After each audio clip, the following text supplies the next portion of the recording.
జీవితాలు కాలాన్ని అధిగమించి చరిత్రలో నిలిచిపోతాయి. మరికొన్ని జీవితాలు చరిత్రను మాత్రమే కాదు, ప్రజల ఆలోచనా విధానాన్నే మార్చేస్తాయి.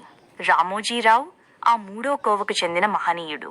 కలలంటే నిద్రపోయాక వచ్చేవి కావు, నిద్రపోనివ్వకుండా చేసేవి అని అబ్దుల్ కలాం అన్నారు. ఆ నిర్వచనానికి నిలువెత్తు నిదర్శనం రామోజీరావు. ఆయన కేవలం కలలు కనలేదు, ఆ కలలను తన జీవిత కాలంలోనే సాకారం చేసి చూపించారు. ఆయన ఒక స్వాప్నికుడు, ఒక ఉద్యమకారుడు, ఒక వ్యవస్థ నిర్మాత, అంతకు మించి బలమైన ఆత్మవిశ్వాసానికి ప్రతీక. భౌతికంగా దూరమై 2 ఏళ్లు గడిచినా ఆయన ప్రభావం ఏమాత్రం తగ్గలేదు.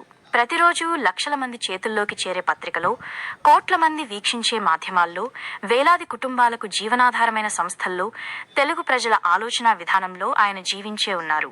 అందుకే రామోజీరావు ఒక వ్యక్తి కాదు, ఒక యుగకర్త. సృష్టించు, సాహసించు, సాధించు, ఇదే రామోజీరావు జీవిత సారాంశం. సాధారణ కుటుంబం నుంచి వచ్చిన ఆయన స్వయం కృషితో సమున్నత శిఖరాలను అధిరోహించారు. ఏటికి ఎదురీదే తత్వం, అసాధారణ పట్టుదల, క్రమశిక్షణ, కష్టపడే గుణం ఆయన వ్యక్తిత్వానికి మూల స్తంభాలు. ప్రతికూల పరిస్థితులను సైతం అవకాశాలుగా మలుచుకోవడం ఆయనకు అలవాటు. పత్రికను కేవలం వార్తా మాధ్యమంగా కాకుండా ఒక సామాజిక శక్తిగా మలచిన ఘనత రామోజీరావుది. అధికార కేంద్రాలకు దగ్గరగా ఉండటం కంటే ప్రజలకు దగ్గరగా ఉండటానికే ఆయన ప్రాధాన్యమిచ్చారు. ప్రజల సమస్యలను ప్రభుత్వాల ముందుంచడం, ప్రజాభిప్రాయాన్ని ప్రతిబింబించడం మాత్రమే జర్నలిజం కాదు, ప్రభుత్వాలకు దిశానిర్దేశం చేయడం కూడా మీడియా బాధ్యతేనని చెప్పారు. సామాజిక మార్పు తీసుకురావడానికి పత్రిక మంచి సాధనమని నమ్మారు. అందుకే ప్రజల ఆలోచనలపై, ప్రభుత్వ విధానాలపై చెరగని ముద్ర వేశారు. ఈనాడు సంపాదకుడిగా ప్రతిరోజు ఎన్నికల్లో నిల్చునే అభ్యర్థిని నేను. ప్రజాభిప్రాయం అనే పరీక్షలో నా పత్రిక ప్రతిరోజు విజయం సాధించాల్సిందే అని ఆయన చెప్పిన మాటల్లో ప్రజల పట్ల ఉన్న జవాబుదారీతనం ప్రతిఫలిస్తుంది. ఈనాడుకు ఊపిరి, ఉత్సాహం ప్రజలే. తెలుగువారి దైనందిన జీవితంలో అవిభాజ్య భాగం కావాలని మేం ఆశించాం. మా కృషిని ప్రజలు ఆదరించారు అని ఆయన చెప్పేవారు. మిగతా వ్యాపార వ్యాపకాలు ఎన్ని ఉన్నా ఎక్కువ సమయం ఈనాడుకే కేటాయిస్తాను, అందులో నాకు తృప్తి, ఆనందం ఉన్నాయి అనేవారు. ప్రజా పోరాట పథగామి. ప్రజా ప్రయోజనాల విషయంలో రామోజీరావు ఎప్పుడూ రాజీ పడలేదు. అవినీతి, అక్రమాలు, అధికార దుర్వినియోగం కనిపిస్తే ఆయన కలం నిప్పులు చిమ్మింది. 1984లో ప్రజాస్వామ్య పునరుద్ధరణ ఉద్యమం సందర్భంగా ఈనాడు పోషించిన పాత్ర తెలుగు ప్రజలకు ఇప్పటికీ గుర్తుంటుంది. ప్రజాస్వామ్య వ్యతిరేక ధోరణులను రామోజీరావు నిర్భయంగా ప్రశ్నించారు. ఒత్తిళ్లు, ప్రలోభాలు, బెదిరింపులు ఎన్ని ఎదురైనా తలొగ్గలేదు. పత్రికా స్వేచ్ఛను అత్యున్నత విలువగా భావించి దానికోసం ఏ స్థాయిలనైనా నిలబడగల ధైర్యాన్ని ప్రదర్శించారు. ఉమ్మడి ఆంధ్రప్రదేశ్లో శాసనమండలి ఉదంతమే దానికి ఉదాహరణ. నాడు బ్రిటిష్ దాస్య శృంఖలాల నుంచి విముక్తి కోసం సాగించిన స్వాతంత్ర్య పోరాటం ఎలాంటిదో, నేడు అవినీతి, నేరమయ రాజకీయాలను అంతమొంచేందుకు పత్రికలు సాగించాల్సిన పోరాటం అలాంటిదే అని ఆయన ఒక సందర్భంలో వ్యాఖ్యానించారు. ప్రజాస్వామ్య దేశంలో పత్రికా స్వేచ్ఛ తప్పనిసరి. అయితే స్వేచ్ఛ అంటే అబద్ధాలు, అభూత కల్పనలు ప్రచురించడం కాదు. పత్రికలు కొన్ని విలువలు పాటించాలి, వాటికి క్రమశిక్షణ ఉండాలి అని కూడా హెచ్చరించారు. నిత్య ప్రయోగశీలి. జర్నలిజం ప్రమాణాల విషయంలో ఆయన ఖచ్చితంగా ఉండేవారు. జర్నలిస్టులకు రాజకీయ అభిప్రాయాలు ఉండొచ్చు, కానీ విధి నిర్వహణలో అవి అడ్డం రాకూడదు. రాగద్వేషాలకు తావివ్వకూడదు. పాత్రికేయులకు ముందు కావాల్సింది ప్రజల పట్ల నిబద్ధతే కానీ రాజకీయ శిబిరాలలో సభ్యత్వాలు కాదు అని ఆయన స్పష్టంగా చెప్పేవారు. సంచలనం కోసమే సంచలనం కాకూడదు అని కూడా అనేవారు. సమస్యలను వెలుగులోకి తీసుకురావడం వల్ల సంచలనం ఏర్పడవచ్చు గాని సంచలనమే లక్ష్యంగా జర్నలిజం చేయడాన్ని ఆయన అంగీకరించలేదు.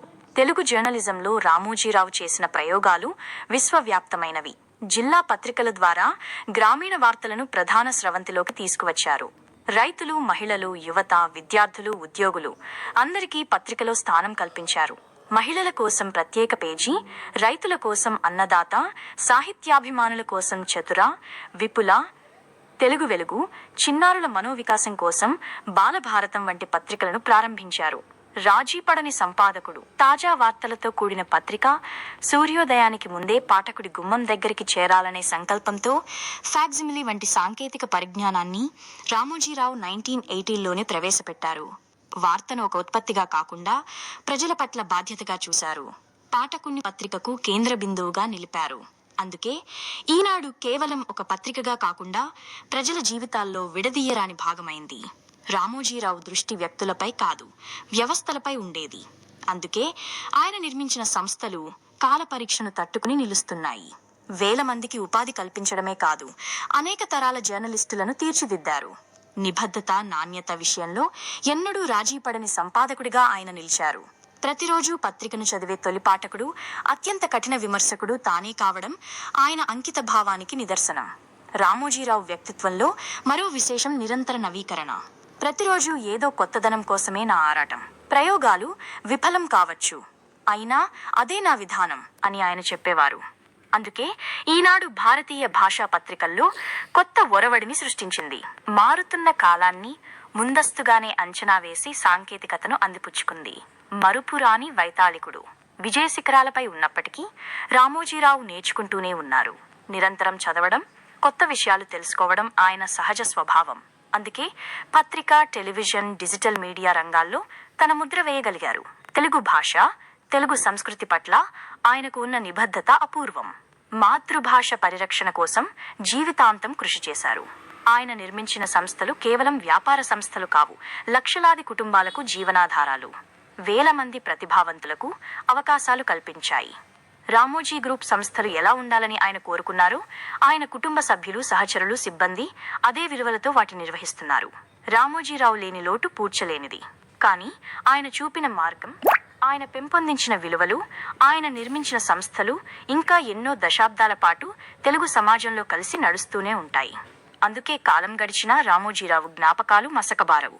ఆయన సృష్టి ఒక జ్ఞాపకం కాదు, తరతరాలకు దిక్సూచి. ఆయన జీవితం ఒక కథ కాదు, పాఠం. ఆయన వారసత్వం ఒక చరిత్ర కాదు, నిరంతర ప్రేరణ. తెలుగు జాతి తన ఆత్మవిశ్వాసాన్ని అక్షరాల రూపంలో